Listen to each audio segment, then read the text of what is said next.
নিবেদন করছি কবি অলোক চট্টোপাধ্যায়ের লেখা ছড়া রবীন্দ্রনাথ।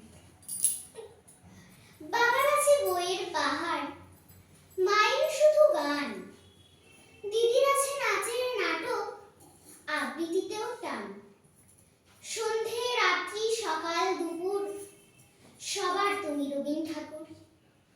আমার কথা কি বা শোনে, বলছি কথা নিজের মনে।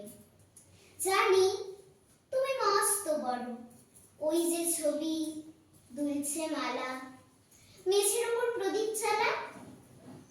জন্মদিনে তোমায় বলি, ওই যে আমার বইয়ের থলি, ওরই মধ্যে সহজ পাঠ। পড়েছি তার 4টি ছড়া, স্কুলেতে দেয় যেমন পড়া। ছড়ার মধ্যে সেই যে লেখা, হারিয়ে পাওয়া আলো তীরে, নাচায় ডালে ফিরে ফিরে ঝুমকো ফুলের লতা। কেউ দেবে না বুঝি আমায়, ব্যস্ত সবাই, তোমায় জানাই কাচের বাধা সরিয়ে ফেলো, আমার দিকে চোখটি মেলো রবীন ঠাকুর।